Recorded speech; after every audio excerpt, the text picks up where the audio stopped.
TV8 Clermont-Ferrand, un magazine plus près de votre ville.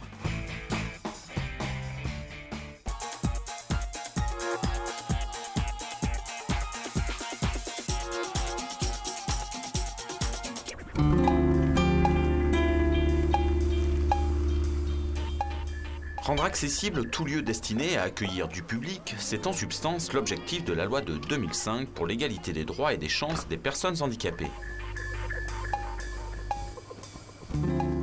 La ville de Clermont-Ferrand travaille donc assidûment dans ce sens et comme toutes les communes de France, elle a jusqu'en 2015 pour que l'ensemble de son patrimoine soit aux normes.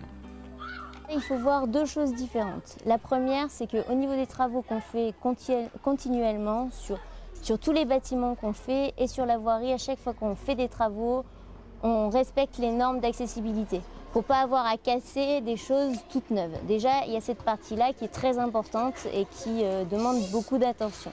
Ensuite, le deuxième point, c'est qu'effectivement, on travaille pour rendre accessibles les bâtiments. Comme ici, par exemple, au groupe scolaire Jaurès, on a créé une rampe, on crée des toilettes handicapées, on crée plein de petites choses, on installe des ascenseurs pour rendre accessible. Rampe d'accès, toilettes, ascenseurs, c'est une multitude de travaux qui sont ou qui seront effectués après diagnostic. Des chantiers établis en 3 grandes phases. Au départ, tout devait être diagnostiqué au niveau des bâtiments avant fin 2011. Maintenant, c'est avant 2010, c'est-à-dire que ça devient vraiment urgent d'avoir des rapports sur chaque bâtiment.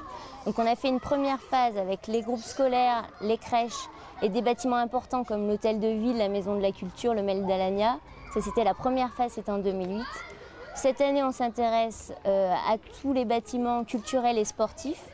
Le diagnostic va se faire dans un mois. On aura les rapports début de l'année prochaine. Et ensuite restera les bâtiments jeunesse et loisirs et associatifs. Dans le même temps, la voirie n'est pas oubliée. Les installations destinées aux personnes à mobilité réduite se poursuivent sur les quelques 420 km de rues que compte notre ville.